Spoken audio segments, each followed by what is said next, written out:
आप सभी का स्वागत है हमारे programme UPSC counselling and mentorship में।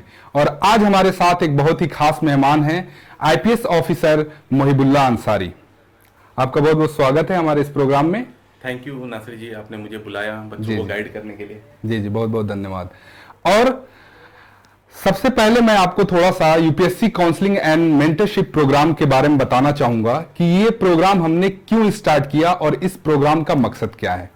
बहुत सारे बच्चों का क्वेश्चन मेरे पास आता रहता है और पेरेंट्स के भी क्वेश्चन आते हैं कि सर बच्चे को तैयारी किस एज में कराई जाए, क्या वो अगर स्कूलिंग कर रहा है तब से तैयारी स्टार्ट कराई जा सकती है, या ग्रेजुएशन में फर्स्ट ईयर में स्टार्ट कराया जाए, या आफ्टर कंप्लीटिंग ग्रेजुएशन तैयारी स्टार्ट कराया जाए। इसके अलावा भी जो बच्चे ऑलरेडी प्रिपरेशन कर रहे हैं उनके भी बहुत सारे डाउट्स होते हैं, कंटेंट को लेके डाउट्स होते हैं, प्री की प्रिपरेशन कैसे की जाए, मेंस की प्रिपरेशन कैसे की जाए, इसके अलावा क्वेश्चन प्रैक्टिस कब से स्टार्ट करना चाहिए। तो ऑफलाइन, इससे पहले ऑफलाइन काउंसलिंग में करता रहा हूं और ऑनलाइन में भी फोन कॉल पे बच्चों की मैंने काफी हेल्प की।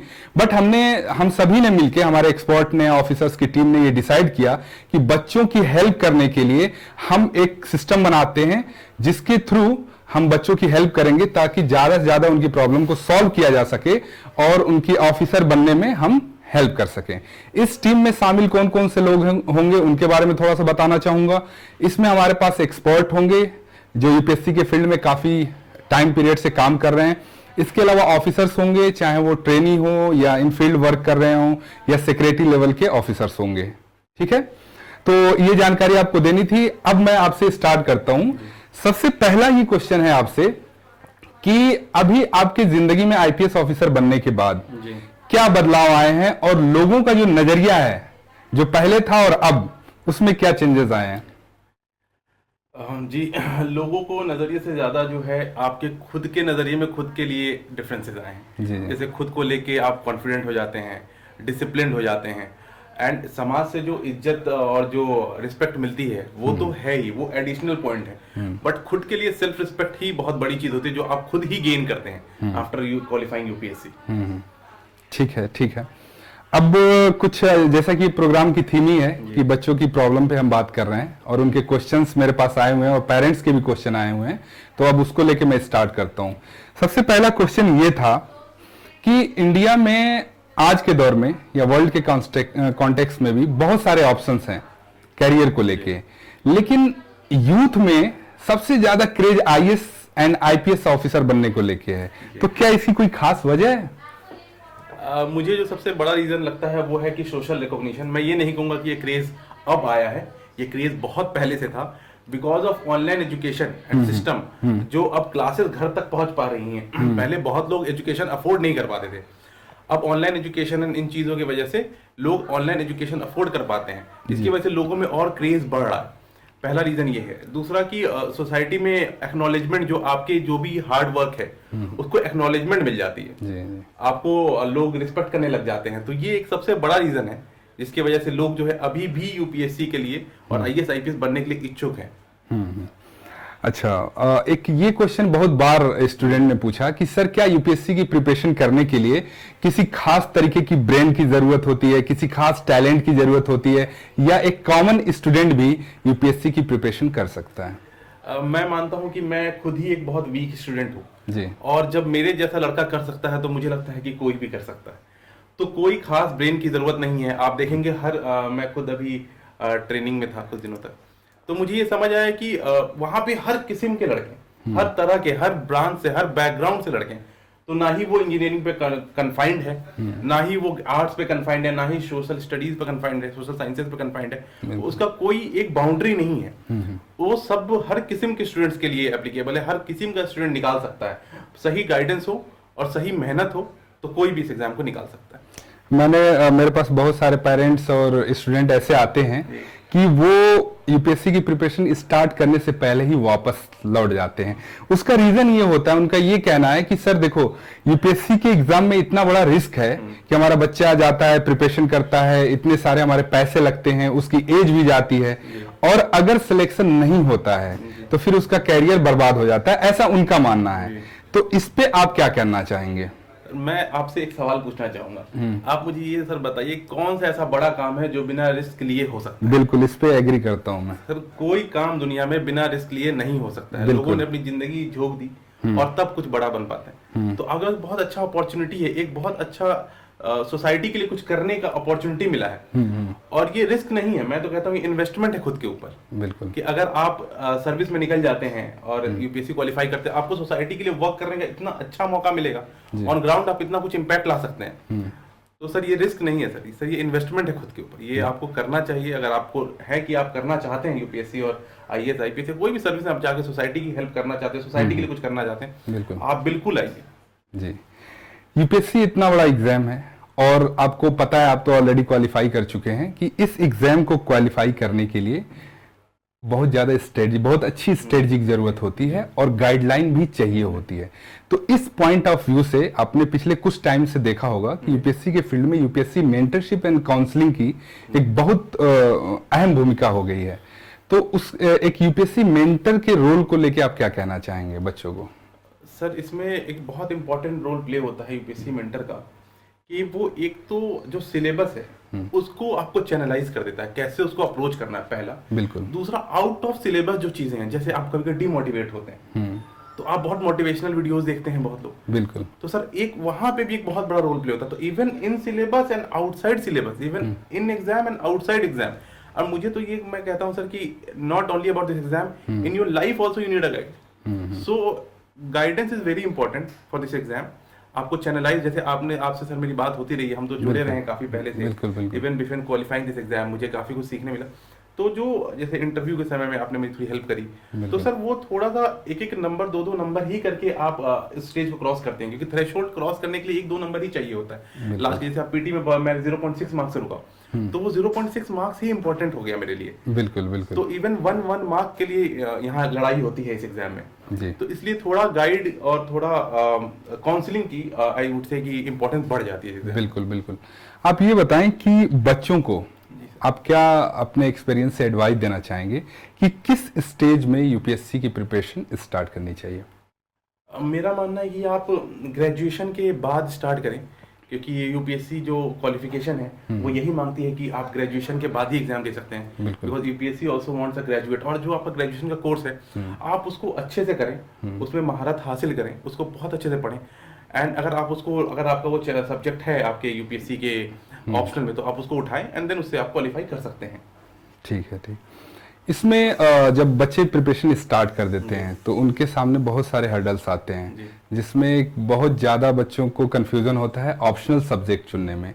तो क्या ऑप्शनल सब्जेक्ट चुनने का कोई कुछ क्राइटेरिया होता है? जैसे ग्रेजुएशन में लिया है तो उसी को ऑप्शनल ले लो, या किसी भी सब्जेक्ट को हम एज ए ऑप्शनल ले सकते हैं, बस हमारा इंटरेस्ट उसमें होना चाहिए? मेरा पर्सनली मानना है सर कि बस आपका इंटरेस्ट होना चाहिए। सबके अपने अपने मानने हो सकते हैं, सबके अपने अपने रीजंस हो सकते हैं, बट पर्सनल मेरा मानना है कि अगर आपको इंटरेस्ट आ रहा है तो आप उसको पढ़ सकते हैं। कि कोई भी ऑप्शनल ऐसा नहीं है, एक मार्केट में एक मिथ चलता है कि ये सब्जेक्ट ज्यादा चल रहा है, वो सब्जेक्ट ज्यादा चल रहा है। बिल्कुल बिल्कुल। बट आप जब निकाल के देखेंगे तो आपको पता चलेगा कि एक फिक्स्ड परसेंटेज ऑफ पीपल ही उस सब्जेक्ट से सिलेक्ट हो रहे हैं। तो उसमें भी 70 to 90% लोग आउट ही हो रहे हैं। जी जी। तो अगर आपको इंटरेस्ट है तो आप उसको और ज्यादा समय तक आप उसको पढ़ सकते हैं और आपको अच्छा लगेगा पढ़ने में, और आप लिख भी अच्छा पाएंगे। कुछ ऐसा सब्जेक्ट उठा लेंगे जिसमें आपने लोगों की बात मान ली कि नंबर ज्यादा आ रहा है, आपको इंटरेस्ट ही नहीं आ रहा, कोई फायदा नहीं होगा। तो इसलिए प्लीज आप अपने इंटरेस्ट के हिसाब से सब्जेक्ट उठाएं। जी बिल्कुल। अभी आपने देखा होगा हाल फिलहाल में कि एक तो कोचिंग बहुत बढ़ गई है, पब्लिकेशन बहुत सारे हो गए हैं, कंटेंट ऑनलाइन भी बहुत ज्यादा हो गया, ऑफलाइन भी ज्यादा हो गया।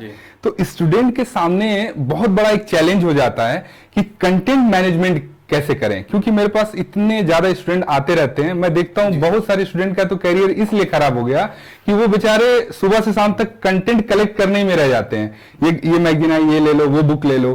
तो आपने कैसे मैनेजमेंट किया और बच्चों को क्या एडवाइस देना चाहेंगे कि कैसे एक्सेस जो कंटेंट है उससे बचें, उसको यूज करने से, बहुत ज्यादा जो कंटेंट है? सर जो मटेरियल अवेलेबल है वो एक तरीके से बून भी हो गया है और बेन भी हो गया है बच्चों के लिए। बिल्कुल। तो वो एक इशू हो गया है। इवन मैं भी इसमें काफी एक समय पे उलझ गया था, मैंने खूब सारी बुक्स खरीद ली। फिर एंड में जब लास्ट ईयर जब मेरा क्वालिफाई हुआ तो फिर उसमें सबसे बड़ी चीज यही थी कि मैंने अपने को कन्फाइन कर लिया था बुक्स पे। कि अगर मैं लक्ष्मीकांत पढ़ रहा हूँ तो मुझे लक्ष्मीकांत में पूरा कमांड होगा। बिल्कुल। या मैं स्पेक्ट्रम पढ़ रहा हूँ उस पर मेरा पूरा कमांड होगा। तो मैं ये गलती नहीं करता था कि मैं लक्ष्मीकांत अच्छे से नहीं पढ़ा हूँ और डीडी बासु उठा लूँ, या फिर स्पेक्ट्रम नहीं पढ़ा है मॉडर्न हिस्ट्री की और मैं कोई और किताब उठा लूँ। तो मैं अपने कंटेंट को कन्फाइन रखता था, लेकिन उसको मैं बहुत अच्छे से करता था। तो जो बेसिक बुक्स हैं वो सबको पता है कि वो कौन सी बेसिक बुक्स है। आप पहले बेसिक बुक्स पे बहुत अच्छी कमांड कर लें, बिल्कुल, उसके बाद आप मूव ऑन कर सकते हैं किसी चीज पे। हाँ जी। अगर बेसिक बुक्स पे कमांड नहीं है हाँ। Then it's a very bad idea to go for more books. So पहले बेसिक बुक्स पे कमांड करिए, फिर आप आगे बढ़िए। बिल्कुल बिल्कुल ठीक है। और एक बच्चों में ये भी बहुत ज्यादा मेरे पास क्वेश्चन आया कि सर ये पूछिएगा आप कि बहुत सारे सिलेक्टेड स्टूडेंट्स ये कहते हैं कि मैं 20-20 घंटे पढ़ता था, कोई बोलता है मैं 18 घंटे पढ़ता था, और बहुत सारे बोलते थे कि मैं तो सिर्फ न्यूज़पेपर ही पढ़ता था। ठीक है, तो इसको लेके बच्चों में बहुत डाउट होता है कि सर एक आइडियल टाइम कितना होना चाहिए, एक जो स्टूडेंट यूपीएससी की प्रिपरेशन कर रहा है कि कितने आवर्स डेली पढ़ना चाहिए, या उसका कोई रूल नहीं होना चाहिए? सर मुझे तो ये लगता है कि ये क्वेश्चन ही इनवैलिड है। इनवैलिड है क्योंकि सर हर इंसान अलग अलग इंसान है। कोई अगर 20 घंटा कह रहा पढ़ रहा है तो मैं नहीं कह सकता वो पढ़ रहा है कि नहीं पढ़ रहा है, बट मुझे वो बहुत फिजिबल पर्सनली मेरे लिए नहीं लगता है। कोई कह रहा है बस न्यूज़पेपर से पढ़ रहा है, तो हो सकता है सर वो बहुत इंटेलिजेंट होंगे और वो निकाल पा रहे हैं, बट मैं इतना इंटेलिजेंट नहीं था। तो मेरे लिए सर 10 घंटे एक तो टारगेट रहता था कि मैं डेली 10 घंटे पढ़ूं, बट कंटिन्यूअसली डेली पढ़ूं 10 घंटे। तो वो मेरा टारगेट 10 से 12 घंटे I can stretch it during the just last few months during exam. 2-3 month पहले I used to stretch for 13 even 12 to 13 hours, but उससे ज्यादा मेरे से नहीं हो पाता था। तो आई वुड पर्सनली से कि confine yourself to 10 to 12 hours, ये मेरा स्ट्रेटजी था। अगर कोई लिटरली 12 घंटे पढ़ के और बिल्कुल ही फ्रेश, बिल्कुल एनर्जेटिक रह पा रहे हैं तो बिल्कुल करें, बट मुझे लगता है एक यूटोपियन आइडिया है जो कि आई थिंक पॉसिबल नहीं हो पाएगा अ पर्सन लाइक मी उसके लिए। ओके, यूपीएससी के सिलेबस में करंट अफेयर का एक बहुत बड़ा रोल है, एक बहुत बड़ी भूमिका है। ठीक है, तो करंट अफेयर के लिए क्या आपने कौन कौन से रिसोर्सेज यूज किए, या क्या करंट अफेयर्स के आपने नोट्स बनाए? ठीक है, और नोट्स अगर बनाए तो क्या प्री के पॉइंट ऑफ व्यू से अलग बनाए, मेंस के पॉइंट ऑफ व्यू से अलग बनाए? तो ओवरऑल आपकी जो स्ट्रेटजी रही करंट अफेयर्स को लेके, उसको कैसे आपने मैनेज किया? अपने एक्सपीरियंस को शेयर करें बच्चों के साथ। सर इस क्वेश्चन में आपके दो पार्ट हैं। पहला कि आपने करंट अफेयर से कंटेंट क्या यूज किया, बिल्कुल, और दूसरा प्री और मेन से करंट अफेयर कैसे हैंडल किया। जी। तो सर सबसे पहले तो पहले क्वेश्चन को देखते हैं कि आपको करंट अफेयर्स कैसे हैंडल किया। सबसे पहले तो newspaper sir, there is no replacement to the newspaper. आपको पढ़ना पड़ेगा, हिंदू या इंडियन एक्सप्रेस, कोई भी। आप इंग्लिश का मैं बता पा रहा हूँ, हिंदी का मैं पढ़ता नहीं था तो मैं नहीं कमेंट कर पाऊंगा। बिल्कुल, आप कोई एक न्यूज़पेपर बिल्कुल ही अच्छे से फॉलो करें, दो भी पढ़ सकते हैं। स्टार्टिंग में आप एक ही पढ़ें क्योंकि टाइम लगता है, बाद में आप जब स्पीड बढ़ जाए, आपको समझ आने लगता है, आप दो न्यूज़पेपर पढ़ सकते हैं। बिल्कुल। पहला। दूसरा, उसमें एक और चीज है, उसी सब पार्ट है कंटेंट में किसी भी एक कोचिंग का आप करंट अफेयर्स का मटेरियल करें, बिल्कुल, और उसको बिल्कुल थॉरली करें। और आई वुड से कि थोड़ा पैटर्न चेंज हो रहा है। एक समय पे जब 16 की बात करें तो उस समय काफी क्वेश्चन जो है पूरा एग्जाम ही करंट अफेयर पर डिपेंडेंट हो गया था, बट आज वैसा नहीं है। आज स्टैटिक भी उतना ही इंपॉर्टेंट है जितना करंट इंपॉर्टेंट है। बिल्कुल बिल्कुल। तो करंट पे फोकस करें और किसी एक करंट अफेयर्स कर ले, किसी एक कोचिंग की, ज्यादा पे ना भटकें। तो विथ न्यूज़पेपर 1 कोचिंग मटेरियल बिल्कुल थॉरली करना, ये हमारा फिक्स्ड है अभी पहला। दूसरा कि नोट्स कैसे बनाते थे। सर मैं पीटी का नोट्स पहले मैंने क्या किया कि क्वेश्चन पेपर देखा कि करंट अफेयर के क्वेश्चंस कैसे आते हैं, उस हिसाब से मैंने नोट बनाया। तो मेरा जो पीटी का नोट्स होता था वो जैसे फैक्चुअल होता था, कि जैसे मान लीजिए कोई एक जानवर है तो वो जानवर कहाँ पाया जाता है, वो जानवर के कुछ फीचर्स हो गए, तो 4-5 चीजें, 4-5 पॉइंट किसी एक टॉपिक के बारे में लिख लेता था। वाइल फॉर मेंस में क्या करता, जैसे उसका करंट अफेयर का नोट बनाने का तरीका अलग है, क्योंकि उसमें फैक्चुअल बेस्ड नहीं होते हैं, उसमें एनालिटिकल होता है। कि यूपीएससी चाहती है क्रिटिकली एनालाइज करें, तो जब तक एनालाइज करने के लिए भी आपके पास नॉलेज होना चाहिए। बिल्कुल। और वो नॉलेज कैसे आएगा, आप ज्यादा अच्छा पढ़े होंगे, ज्यादा अच्छी चीजें याद होंगी। तो याद कैसे होंगे, जब आप करंट अफेयर्स को उस तरीके से पढ़ेंगे। तो जैसे कोऑपरेटिव है, तो सर कोऑपरेटिव मेरे पास हर वर्ड पे जो भी एक तो सिलेबस का हर टॉपिक पे मेरे वर्ड पे नोट्स बना होता था टॉपिक पे। एंड इवन जो करंट अफेयर में कोई चीज आ गई है तो उस पे भी मेरे पास पूरा नोट्स होता था, एक पेज का पूरा नोट्स में बना के रखता था। कोई चीज अगर कोई बिल आए, कोई एक्ट आ गया है इंपॉर्टेंट और उसमें कुछ अमेंडमेंट हुआ है, तो मैं उसके बाद पूरा एक पेज का नोट बना के रखूंगा, ताकि मैं उसको रट के अच्छे से याद करके समझ के मैं उसको अच्छे से रिप्रेजेंट कर पाऊँ। बिल्कुल बिल्कुल। अब नेक्स्ट क्वेश्चन की तरफ बढ़ते हैं। नेक्स्ट क्वेश्चन ये है कि तैयारी के किस फेज में बच्चों को प्रीलिम्स एग्जाम के लिए क्वेश्चन प्रैक्टिस सेट सॉल्व करना चाहिए, और उसका कितना बेनिफिट होता है? आपको कितना इसका बेनिफिट मिला और किस स्टेज में ये स्टार्ट करना चाहिए, उस पर अपने एक्सपीरियंस साझा करें। मुझे लगता है कि आप डिपेंड करता है कि आपका अटेम्प्ट कौन सा है। बिल्कुल। अगर आपका पहला अटेम्प्ट है तो आई वुड से कि आप जो है एक बार सिलेबस कंप्लीट कर ले बिल्कुल अच्छे से और रिवाइज कर लें बिल्कुल अच्छे, जब आपको लगे अब हो गया है तो आप टेस्ट पेपर देना शुरू करें। और टेस्ट पेपर आप आई वुड से कि पहला अटेम्प्ट है तो आप हर दिन 50 क्वेश्चन, सुबह 50 और शाम को 50 ऐसे सॉल्व करें कि सुबह 50 और शाम को 50 करने पे क्या होता है कि आपके पास हर क्वेश्चन को एनालाइज करने का टाइम ज्यादा मिलता है। बिल्कुल। तो मेरा ये मानना है कि जब मैं पेपर देता था तो मैं किसी भी पेपर से पेपर पे 3 घंटे ज्यादा समय नहीं लगाता था। 1.5 घंटे पेपर सॉल्व करने में और 1.5 घंटे उसको एनालाइज करना। मैक्सिमम 3 घंटे में पेपर खत्म कर लेता था। उसके बाद जैसे जैसे अटेम्प्ट बढ़ता जाता है आपको चीजें याद ज्यादा होती हैं, तो आप जो है जैसे लास्ट सेकंड जब 2 मंथ बचे तब मैं शुरू करता था और 1 मंथ में खत्म कर देता था और अगले मंथ पूरा रिवाइज करता था, टेस्ट नहीं देता था। जी जी। बट जब पहले अटेम्प्ट में सबसे पहला अटेम्प्ट था उस समय मैं सर 3-4 महीने पहले दे दिया था, क्योंकि काफी डर भी होता है पहले अटेम्प्ट में, क्या होगा, अनसर्टेनिटी होती है। तो उस चीज को ओवरकम करने के लिए मैंने पहले टेस्ट देना शुरू कर दिया था। अच्छा। तो और लास्ट का लेकिन 1 मंथ मैं हर बार बचा लेता था ताकि मैं उसमें रिवाइज कर पाऊं ज्यादा चीजों को, टेस्ट ना दूं, नई चीजें ना करूं, क्योंकि लास्ट में नई चीजें देखने में डर लगता है। तो उस चीज को ओवरकम करने के लिए मैं पहले ही कर लेता था। ठीक है।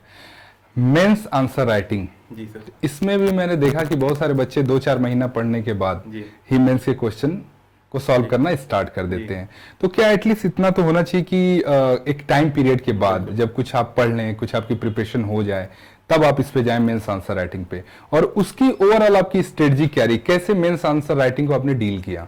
जैसे कि मेरी एक गलती रही कि पहले अटेम्प्ट में जो मेरी गलती थी कि मैं बस प्रीलिम्स के जस्ट बाद मैंने मेंस का आंसर राइटिंग शुरू किया, जो मुझे लगा कि थोड़ा गड़बड़ आइडिया था, थोड़ा सा पहले कर लेना चाहिए था।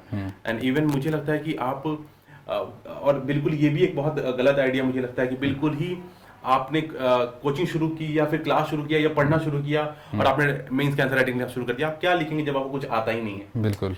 आप घर की कहानी या कोई टीवी का सीरियल तो लिखने वाले हैं नहीं उसमें, जो देखा और लिख देंगे। तो एटलीस्ट थोड़ा नॉलेज चाहिए और थोड़ा एनालिटिकल थॉट चाहिए। तो पढ़ के आपका थॉट प्रोसेस डेवलप होता है जो आप एज एनालिटिकल फॉर्म में यूज करते हैं, एनालिटिकल फॉर्म में। तो उसके लिए थोड़ा नॉलेज चाहिए। तो मुझे लगता है कुछ महीने जब एक बार पूरा सिलेबस थोड़ा एक बार पढ़ लें तो आंसर राइटिंग जरूर करें, लेकिन पीटी के 3 महीने पहले आंसर राइटिंग बंद कर दें, पीटी फोकस्ड हो जाए, फिर वापस पीटी के बाद आप शुरू करें। तो इसके लिए आप टॉपर की खूब सारी कॉपी देखें। That's a very better idea कि आप मेंस की आंसर राइटिंग के लिए टॉपर्स की कॉपी देखें थोड़ा एक बार, कैसे वो आंसर लिखते हैं। इस तरीके से आप उसको कर सकते हैं। जो बच्चे यूपीएससी की तैयारी करना चाहते हैं या जो ऑलरेडी कर रहे हैं, उन बच्चों को आप क्या मैसेज देना चाहेंगे अपने तरफ से, जो आपके एक्सपीरियंसेस हैं, जो आपने सीखा, जो आपने अचीव किया, आज आप ऑफिसर हैं, तो इन सारे एक्सपीरियंसेस को मिला के एक क्रक्स के रूप में कुछ बच्चों को आप बताएं?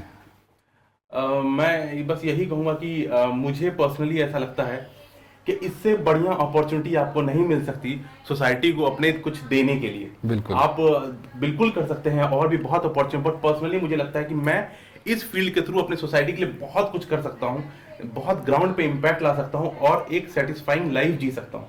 बिकॉज हर किसी का, मुझे लगता है कि कोई दूसरे के लिए या अपने लिए जीना थोड़ा आसान है और दूसरे के लिए कुछ करके जाना is something important we should all do.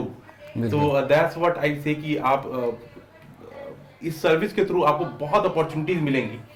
अपनी लाइफ तो आपकी चेंज होगी ही होगी, सोसाइटी की लाइफ अलग चेंज होगी। तो वो एक आप कर सकते हो। और सबसे इंपॉर्टेंट चीज जो आप अपने, ये तो सोसाइटी के रिलेटेड हो गया, एग्जाम के रिलेटेड, आप खुद के लिए इस एग्जाम में अगर आप लगे हुए हैं तो कभी भी फेल हो जाए आप तो ये जरूर मान के चले, इवन आपको कुछ हो भी जाता है, कुछ कभी हाथ टूट गया या पांव टूट गया, होता है बहुत लोग एग्जाम के बीच में, तो ये मान के चले कि ये मेरी ही रिस्पॉन्सिबिलिटी है और अगले साल मैं इसको ओवरकम करूंगा और मैं इसको फाइट मार के आगे बढ़ूंगा। ये ना कहें कि मेरे साथ गलती हो गई, मेरे किस्मत ने साथ नहीं दिया, because I think luck always favours the brave.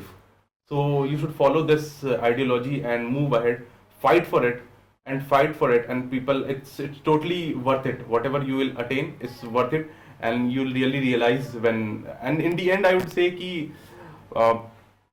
most important in the end, if you'll see you will enjoy, you will literally love this stage where you are struggling. तो आखिरी में आपको यही चीजें याद आएंगी जो आपने स्ट्रगल किया है, बस मैं यही कहूंगा। और ये आपको लगेगा कि सबसे खुशी के दिन थे जब मैं स्ट्रगल भी करता था तभी भी। जी जी, बहुत बहुत शुक्रिया आपका कि आपने अपना इतना इम्पोर्टेंट टाइम दिया बच्चों के लिए। और मैं आपको बता दूं कि अभी ये अंडर ट्रेनिंग है, उसके बावजूद भी ये आए और बच्चों की, मैंने इनसे डिस्कस किया था कि ऐसा ऐसा प्रोग्राम है और बच्चों को इससे काफी बेनिफिट होने वाला है, तो इन्होंने बिना एक बार सोचे और बिना कोई क्वेश्चन किए इन्होंने कहा कि अगर बच्चों का मुझसे बेनिफिट हो सकता है और बच्चों के लिए अगर मैं काम आ सकता हूं तो डेफिनेटली आप मुझे कभी भी बुला सकते हैं, कभी भी मेरी हेल्प ले सकते हैं। तो आई थिंक कि आपको काफी कुछ सीखने को मिलेगा। और आपके जितने भी क्वेश्चन हैं, मैं पहले भी बता चुका हूं कि UPSC counselling and mentorship programme का सिर्फ इतना ही मकसद है कि इसमें सिर्फ पढ़ने से यूपीएससी के फील्ड में कुछ नहीं होना है। पढ़ाई के साथ साथ आपकी स्ट्रेटजी और काउंसलिंग और गाइडलाइन, ये चीजें बहुत इंपॉर्टेंट हैं, इसको साथ साथ लेके चलना है। और हमारे टीम में जितने भी एक्सपर्ट्स हैं, ऑफिसर्स हैं, वो हर एंगल से आपकी हेल्प करेंगे। आपके पास किसी भी तरह का क्वेश्चन हो, डाउट हो, क्वेरी हो, आप नीचे दिए गए लिंक में हमें व्हाट्सएप कर सकते हैं, टेलीग्राम पे भी हमें मैसेज कर सकते हैं। इसके अलावा YouTube के कमेंट बॉक्स में भी जाके हमें मैसेज कर सकते हैं। तो जुड़े रहिए हमारे साथ और हर एंगल से आपकी मदद की जाएगी। Thank you so much.